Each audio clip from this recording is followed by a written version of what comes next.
Rise and shine, rise and shine, rise and shine, rise and shine. Halo teman-teman Rise and Shine, jumpa lagi dengan saya Monica Sinaga. Kali ini bersama dengan narasumber saya atau tamu spesial saya adalah Eda saya sendiri bernama Eda Leslie Damani. Leslie Damani. Halo, apa kabar? Baik sekali, sehat, puji Tuhan. Tuhan, Luar biasa. Luar biasa. Nah, kita di episode kali ini kita akan ngobrol-ngobrol lebih dalam lagi mengenai apa sih sebenarnya homeschooling itu, atau biasa dipanggil apa dak? Homeschooler. Homeschooler. Sebutan untuk praktisi dari homeschooling. Oh, Homeschooler, okay. HSR atau sering disingkat dengan HSR. HSR. Oke. Nah, sebenarnya homeschooling itu apa sih, Dak? Homeschool. Rumah sekolah. Sekolah ya. di rumah. Kalau ditanya kepada kebanyakan orang, homeschooling itu ada banyak pengertiannya kepada setiap masing-masing praktisi ya, atau yang dibilang HSR. Ada yang mengartikan bahwa mendefinisikan bahwa HS itu belajar di rumah. Ada juga yang mengartikan sekolah di rumah atau pesekolah rumah. Pesekolah rumah. Iya. Tapi aku di sini menyebutnya secara sederhananya begini, secara yang baiknya gitu. Yang idealnya itu begini. Homeschooling adalah pilihan belajar atau sebuah pilihan untuk belajar tanpa sekolah berbasis keluarga. Berarti nggak ada bangunannya, alias karena ada di rumah. Ya, karena berbasis keluarga. Okay. Yang bertanggung jawab penuh terhadap pendidikan homeschooling ini otomatis orang tua. Jadi kalau ada misalnya anak yang dari pagi sampai siang sekolah, lalu sorenya ada kegiatan di luar, itu namanya after schooling. After school, oke. Okay. Lalu ada juga anak yang dikirimkan orang tuanya kepada sebuah lembaga yang menyediakan jasa tutor, ada jasa tutornya, masuknya misalnya 3 kali seminggu. Itu namanya bukan homeschooling, tapi flexi schooling. Flexi school. Iya. Pada saat apa dan mengapa akhirnya Eda tuh memutuskan untuk alis ya? Akhirnya oke deh, aku kayaknya homeschooling aja gitu. Aku harus jujur bahwa setiap keluarga itu kita harus sepakat dulu ya, teman-teman Rise and Shine, bahwa setiap keluarga HSR itu mempunyai alasan yang berbeda. Begitu juga dengan kami. Jadi di sini kita bukan bicara untuk benar atau salah nanti, tetapi alasan personal lah, tiap keluarga beda. Kalau kami itu karena memang bahasa sederhananya gini deh, alasan ideologis. Alasan ideologis di mana kami tidak sreg dengan sistem pendidikan yang ada di Indonesia, karena memang pendidikan di Indonesia itu tidak sesuai dengan visi, nilai atau konsep pendidikan versi keluarga kami. Prinsip-prinsip kami sebagai orang tua. Sistem pendidikan di Indonesia tidak memfasilitasi itu. Oleh sebab itu kami memutuskan untuk nah, ini sudah waktunya pada saat itu memikirkan, tapi belum mengeksekusi alasan ideologis ini gitu. Lalu seiring berjalannya waktu, anak kami tetap masih sekolah, tapi sebelumnya kami udah ada dasar ya, kok nggak sreg ya. Waktu itu sampai di kelas berapa?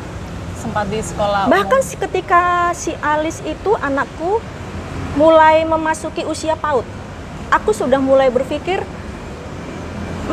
karena kita semua produk sekolahan ya, aku berkaca pada diriku sekali lagi bahwa belum tentu juga orang lain juga sama gitu. Aku berkaca pada diriku, kayaknya ada sesuatu yang miss tentang pendidikan yang aku lalui selama ini.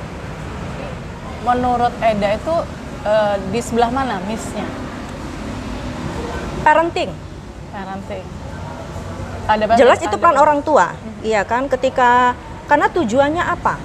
Waktu itu seperti aku ya kasusnya, bahwa aku tamat SD langsung ngekos. Karena apa? Demi pendidikan, sekolah favorit. Betapa banyak dari kita sekarang dengan kesuksesan, salah satunya ya gitu, sekolah di tempat favorit gitu kan. Jadi bagiku itu nggak masuk akal gitu. Karena apa? Kesuksesan seseorang bukan ditentukan nanti dari dia apakah sekolah favorit atau tidak, tetapi tergantung bagaimana kamu mengubah perilakumu, mindsetmu, kerja kerasmu, mendidik dirimu sendiri, gitu kan. Baru yang kedua adalah ada gap menurut aku yang antara materi yang kita pelajari selama sekolah dengan lapangan pekerjaan yang tersedia. Berapa banyak sih teori yang kita pelajari selama kita sekolah itu sampai kuliah yang benar-benar berguna dalam kehidupan kita sehari-hari. Aku merindukan pendidikan yang aplikatif. Nah, itu tadi berangkat dari situ. Jadi dari tadi sudah mulai memikirkan, kita kembali ke cerita tadi, mulai memikirkan, tapi belum berani karena memang waktu itu aku tidak menemukan informasi apapun gitu. Waktu itu belum ada internet seperti sekarang. Yang kedua adalah minimnya informasi gitu. Tapi sudah tergerak. Karena belum ada pilihan, akhirnya tetap menyekolahkan anak berlanjut sampai selesai sekolah dasar. Nah, di sekolah dasar itulah kembali lagi alasan ideologis ini kena lagi sama kami, yaitu kami ada kekhawatiran terhadap akses pendidikan. Bisa akses pendidikan, akses persekolahan. Kami mempunyai kekhawatiran akan akses persekolahan. Akses persekolahannya itu ada beberapa macam yang berpengaruh pada anak, yaitu moral dan psikologis. Contoh moral apa? Akses pendidikan secara moral yang berpengaruh pada moral anak, bullying. Dan anak kami mengalami itu. Oh, artinya memang ada story dulu pernah mengalami Iya. Bullying Bullying. waktu di playgroup Di SD. di SD. Oke. Tinggal tadi udah ada dasarnya. Iya kan? Udah ada dasarnya nih. Bullying. Semakin berkembang waktu itu sudah waktu ketika anak PAUD dan TK kita belum mengenal istilah bullying, akunya ya gitu. Aku belum mengenal istilah bullying. Tapi ketika sudah mulai masuk SD, anak semakin berkembang pergaulannya di sekolah gitu. Dia mengalami itu. Oke, jadi berangkat daripada konsep yang berbeda antara pendidikan umum, sementara Kak Leslie lebih pada memilih lebih banyak praktek, ada lagi Iya. case Bullying, itu tadi, ideologis, itu semua masalah ideologis. sehingga akhirnya memutuskan untuk oke, kayaknya aku homeschooling aja buat anak. Aku homeschooling. Akhirnya mulailah mencari. Tadi itu alasan ideologisnya. Gitu. Kemana waktu itu pertama kali Eda mencari informasi mengenai homeschooling? Pertama kali yang aku cari adalah sudah pasti Mbah Google. Banyak nih informasi, tapi aku sedikit aneh pada saat itu. Karena aku menemukan homeschool yang berlabel, lembaga-lembaga yang memakai label HS, homeschooling. Sementara kerinduanku adalah aku ingin bertemu langsung dengan praktisinya langsung. Akhirnya yang kedua aku dipertemukan dengan Ibu Patricia Taslim. Jadi Ibu Patricia Taslim ini guys, itu adalah praktisi senior homeschooling di Yogyakarta. Dimana baru-baru ini anaknya, si Clara itu masuk ke Hitam Putih ya, acaranya Deddy Corbuzier. Diundang karena menjadi alumnus termuda. Alumnus ya, lulusan wisuda termuda S2. S2 dari Universitas UNY. UNY. Pendidikan bahasa Jerman sama apa gitu loh. Termuda di usia 16 tahun apa ya. Baru yang ketiga cari-cari lagi. Waktu itu dihubungi Mbak Leslie, ada pertemuan homeschooling nih.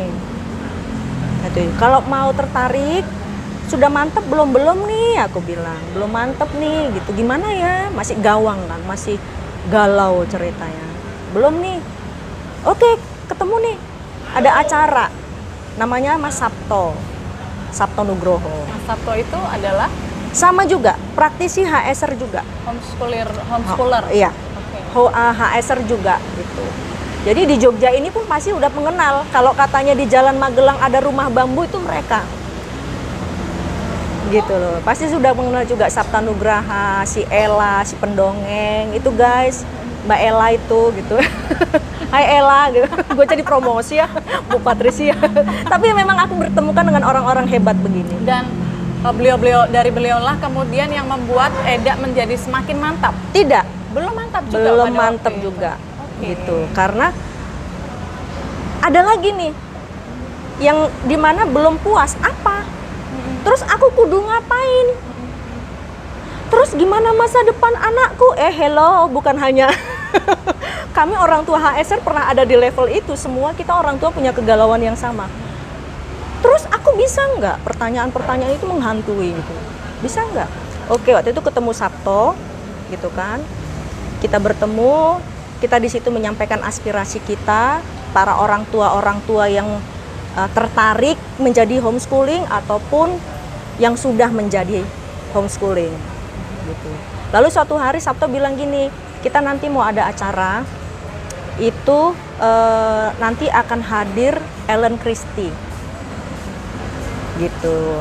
Yang tadi bukunya aku kasih, penulis buku Cinta yang Berpikir, dan nanti akan diterangkan. Jadi pada saat itu ada organisasi namanya PHI dan kornasnya adalah Ellen Christie gitu. Tapi tim intinya salah satu Mas Nugroho ini, Mas Sabto. Nanti dia akan memberikan sosialisasi. Pada saat itu Mbak Ellen sedang mengadakan safari pendidikan di Yogyakarta. Dia mengedukasi para guru-guru tentang homeschooling, tentang pendidikan, filosofi segala macam lah. Gitu. Jadi ketepatan ini. Ada orang tua juga yang ingin belajar. Nah, disitulah baru dibuka semua. Mulai dari dibongkar paradigmanya, kita dikulik satu-satu sebagai orang tua, legalitasnya, segala macam. Segala hal yang mengganjal di hati. Nah, menarik. Lalu bagaimana dengan legalitas dari homeschooling itu sendiri, Eda? Legalitas sesederhana begini. Sebelum aku membahas tentang legalitas, orang tua HSR itu menjadi orang tua homeschooling, kita harus tahu dulu jalur pendidikan di Indonesia. Oke. Jadi berdasarkan Undang-Undang Sisdiknas tahun 2003 nomor 23, dikatakan di situ bahwa pemerintah mengakui 3 jalur pendidikan. Pertama pendidikan formal, kedua non formal, dan ketiga informal.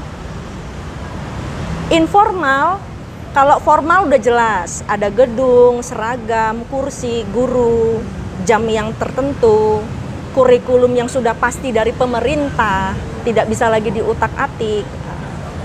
Non formal itu adalah lembaga-lembaga les. Gitu ya, lembaga-lembaga les-lesan itu apa Seperti itu? bimbingan belajar. Bimbingan bimbel-bimbel. Dengan berbagai macam labelnya itu ya. Iya. Itu tidak masuk. Jadi itu tunggu dulu kita bahas label itu. Bimbel-bimbel, pesantren. Nah, itu non formal. Atau seperti tempat les jahit. Itu non formal. Lembaganya yang paling kentara tambah lagi adalah PKBM, PKBM. SKB. Nah, ini non formal, ya kan? PKBM tadi singkatan dari apa, Eda, berarti? Pusat Kegiatan Belajar Masyarakat. Pusat Kegiatan Belajar Masyarakat. Masyarakat. Satu lagi SKB. SKB adalah Sekolah SKB. SKB KB-nya lupa aku. Tapi ini ibaratnya sekolah, ibarat sekolah. SKB ini sekolah negeri, PKBM ini sekolah swasta. Tapi ingat, ini lembaga non formal. Ibarat sekolah, SKB ini sekolah negerinya lah. Untuk lembaga non formal ya. PKBM ini swastanya lah. Gitu. Lalu yang ketiga adalah informal. Informal, teman-teman, ini sekalian ya kita edukasi ya, Mon. Informal itu hanya ada homeschooling. The only one homeschooling aja? The only one adalah homeschooling. Bukan, Oke. ini ingat, bukan lembaga non formal atau yang sering-sering kalau guys kalian lewat ada homeschooling bla bla bla, apa homeschooling ABCD, Itu nggak bisa masuk kategori homeschooling tidak. sebenarnya? Itu tidak masuk kategori informal. Informal. Itu masuk kategori non formal. Gitu. Jadi homeschooling itu tadi kamilah para orang tua yang benar-benar bertanggung jawab mengambil alih pendidikan anak-anaknya. Berarti ini dibutuhkan effort benar-benar Oh, iya. 100% fokus Komitmen. untuk mendidik anak ya. Komitmen. Wah, luar biasa. Oleh sebab itu komitmen bisa berjalan kalau memang dia memang sudah terpanggil. Jadi kalau tadi ditanya alasannya apa, salah satu masalah ideologis, yang kedua adalah masalah panggilan itu. Ini sudah memasuki tahun keberapa ya, Alis? Tahun Homeschooling? ke 2017, 2020, berarti sekitar 2,5 tahun. Dalam masa 2,5 tahun ini ada kendala-kendala nggak yang Enda hadapi? Pertama karena kami adalah pasangan yang LDR, papanya di luar kota ya. Nah, gitu. Jadi pembelajaran homeschooling anak kami itu bisa dikatakan 90% itu ada sama aku. Nah, sementara dulu idealismeku mengatakan homeschooling itu ya kami. Tahun pertama bisa dikatakan itu tadi cekcok. Tapi berkatnya adalah begini. Menjadi ajang juga bagi kami untuk mengevaluasi. Oh, ternyata memang ada masalah loh. Tapi masalahnya Ternyata kita juga nggak gampang juga. tapi kita juga harus realistis. Papamu harus kerja. Iya kan?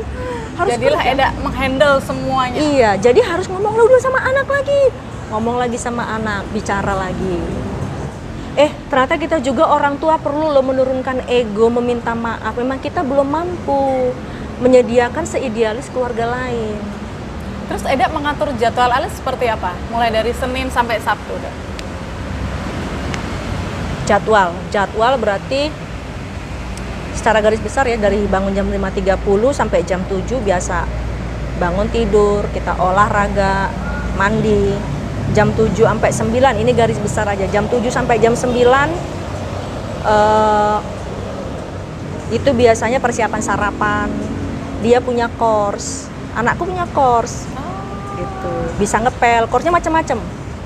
Gitu, bisa ngepel, siram teras, jemuran kalau ada pas lagi nyuci. Pekerjaan rumah lah ya. Iya. Ngasih makan kucing, kewajibannya memang sudah waktunya.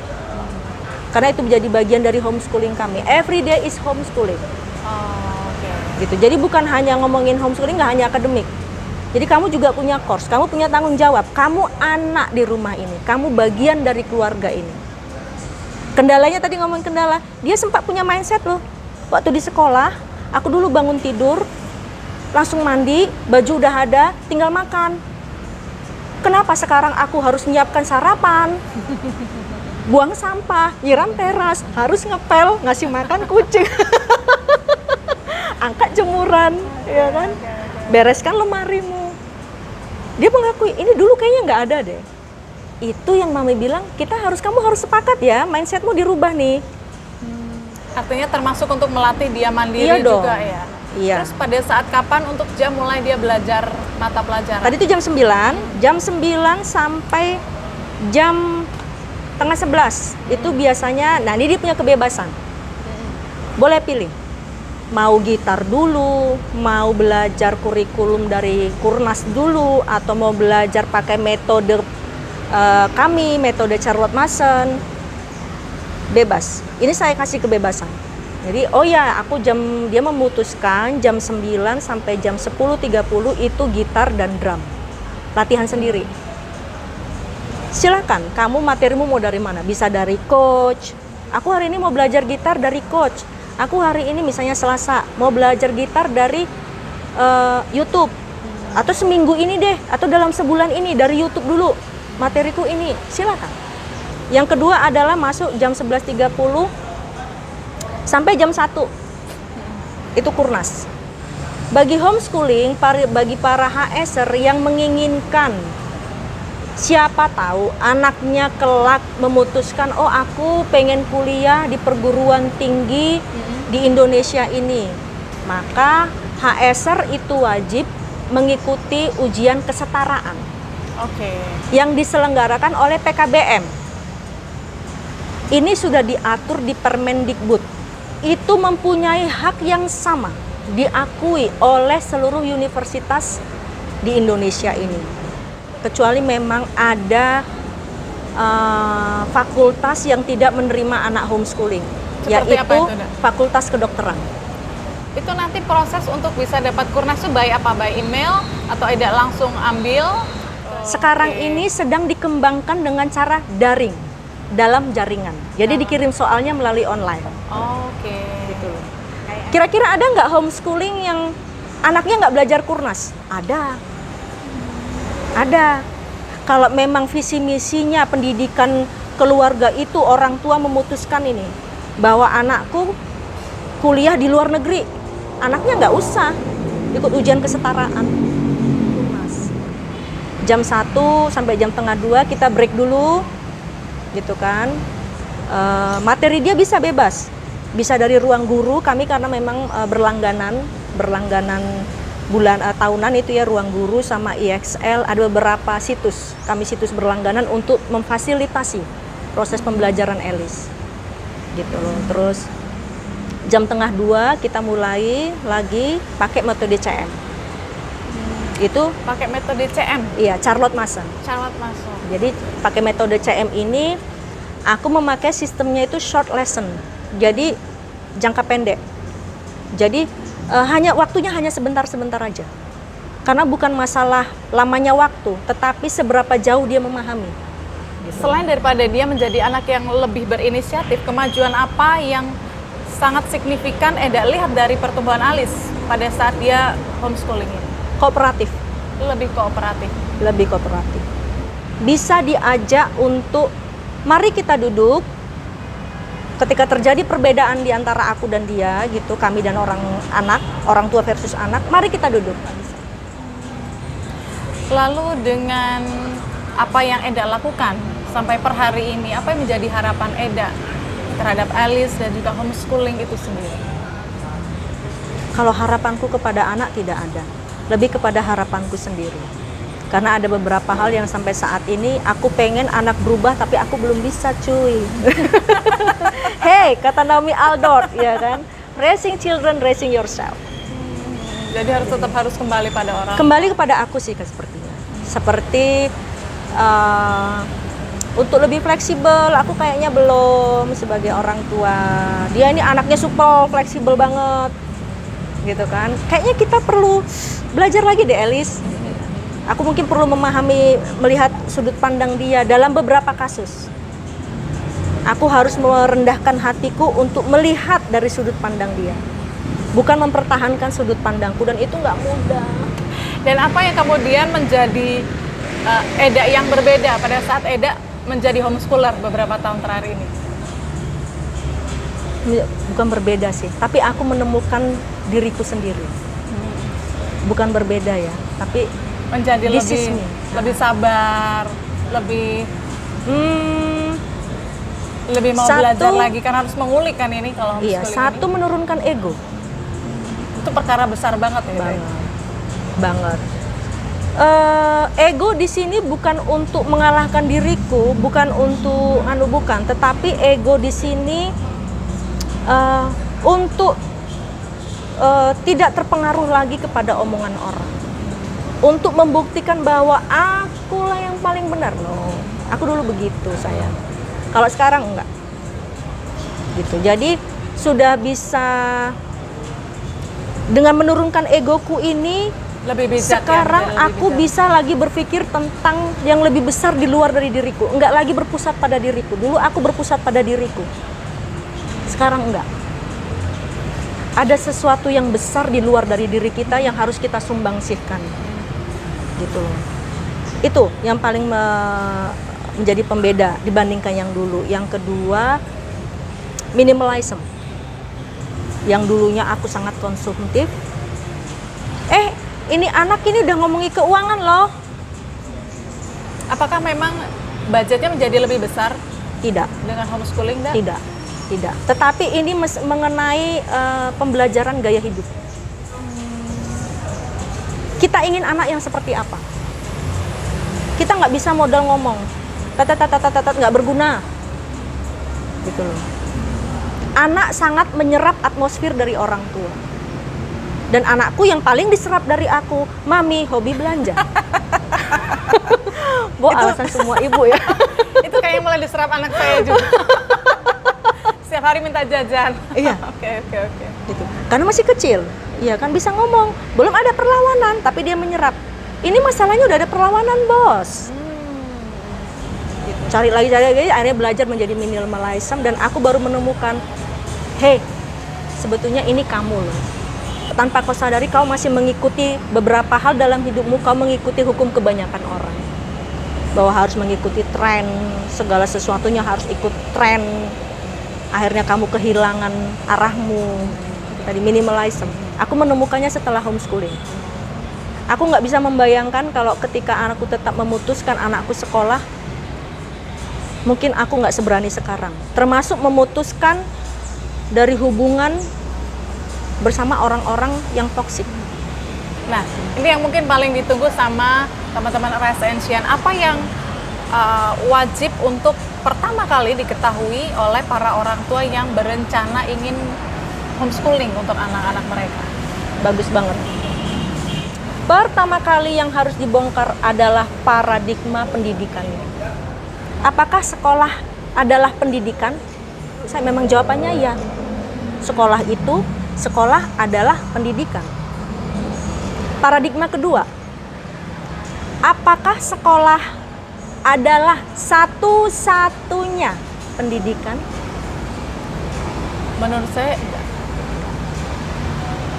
Untuk menjadi orang tua HSer, paradigma pendidikannya ada di poin kedua, tidak di poin pertama lagi.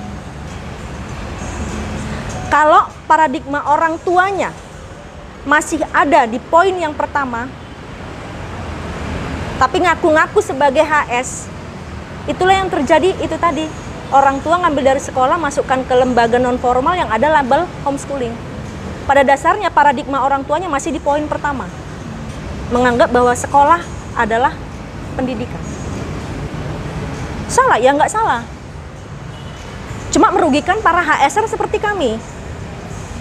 HSer sejati seperti kami yang benar-benar mau memanggul salib, untuk memikul salib, memikul tanggung jawab untuk mendidik anak. Penuh ya, Iya. dari pagi sampai malam, Sampai menjadi pengawas, menjadi guru, Iya.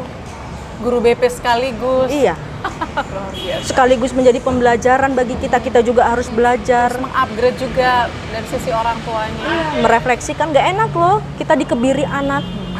Bukan dikebiri dalam arti yang ya, tapi ada hal-hal yang memang kita juga kadang-kadang disentil anak kok. Bukan karena kesalahan anak, tapi karena memang akibatnya dari kita. Anak tadi kan menyerap. Gak enak ya. Gitu. Ada lagi nggak ada yang harus diketahui? Yang kedua, apabila paradigmanya sudah ada di poin kedua, yaitu bahwa sekolah bukan satu-satunya pendidikan. Nah, yang kedua dilakukan adalah mencari tahu di Google. Sekarang ini banyak sekali di Google tentang homeschooling dan sangat mudah sekali dicari praktisi-praktisinya, gitu. Bisa membaca situs-situs yang ditulis oleh praktisinya langsung, baik dari praktisi homeschooling di Indonesia maupun di luar negeri. Yang kedua, bisa membeli buku, gitu. Yang paling bagus itu untuk homeschooling itu, kalau macam aku ya, itu bukunya Mas Aar. Mas Aar. Banyak di situ tulisan. Atau bisa ikut seperti kami nih, aku kan PHI. PHI itu adalah organisasi yang menjadi wadah bagi para homeschooler sejati. Artinya orang tua calon-calon homeschooler itu bisa juga datang ke PHI untuk Tidak. nanya-nanya? Atau Boleh, gimana? boleh calon. Oke. Tapi untuk menjadi anggota PHI harus homeschooling. Harus homeschooling dulu? Iya. Oke, terima kasih banyak Ida Sama-sama. Leslie sudah memberikan banyak sekali informasi mengenai homeschooling, homeschooler, dan banyak hal yang bisa menambah ilmu pengetahuan kita pada hari ini. Thank you banget, semakin kuat, semakin tough menjadi homeschooler. Amin. Untuk Alis nanti masih panjang ya, Dak? Masih Sampai panjang SMA. sampai SMA. Oh, belum tentu.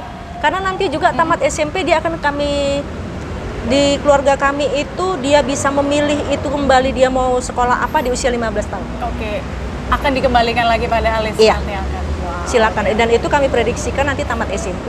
Oke. Tapi dengan catatan kamu memilihnya karena apa? Oke. Karena nanti akan berlanjut ini pondasi untuk kuliah kan. Tamat ini kamu mau kemana? Kenapa harus sekolah formal? Ribet ya, memang harus begitu, Bo. Anak harus terbiasa dibuka pikirannya. Oke, berarti kembali lagi bahwa butuh adanya komunikasi yang intens antara orang tua dan anak. Bonding, Bonding. Oke. bondingnya harus kuat. Yang ketiga ya orang tuanya dulu, karena anak ini menyerap orang tua. Orang tua harus menjadi role model. Di situ dibutuhkan komitmen. Nggak usah yang muluk-muluk, yang doable aja dulu. Dari yang kecil-kecil dalam diri kita, ada yang perlu salah, kita perbaiki, anak menyerap. Jadi menjadi role model, untuk menjadi role model dibutuhkan komitmen, konsisten. Thank you. God bless you. Salam buat Alis dan God bless keluarganya, you papanya too. juga. Terima Terima kasih kasih. teman-teman Rise Ancient. Sukses untuk kita semuanya. Sampai jumpa di episode berikutnya. God Dah. bless you. Bye. Pendidikan merupakan wahana pengembangan secara utuh dan penuh. Mengingat kecerdasan anak berbeda-beda, selayaknya memang mendapat fasilitas yang berbeda-beda pula. Mau homeschooling atau sekolah umum, hanyalah sebuah pilihan. Tinggal sesuaikan dengan situasi dan kondisi masing-masing. Ki Hajar Dewantoro mengajarkan, belajar itu ya yang menyenangkan. Orang tua adalah garis lini pertama yang bertanggung jawab atas pendidikan seorang anak. Yuk para orang tua, kenali karakter dan kemampuan anak kita sejak dini. Berikan mereka kemerdekaan belajar, merdeka untuk memilih apa yang mereka sukai, dan bahwa setiap anak adalah spesial dengan segala keunikannya. Akhirnya kita sama-sama bertumbuh dan melahirkan generasi yang dibutuhkan bumi saat ini. Generasi yang memiliki kreatif, memiliki kemampuan berkolaborasi, memiliki kemampuan komunikasi, dan memiliki kemampuan untuk compassion atau akhlak terhadap sesama.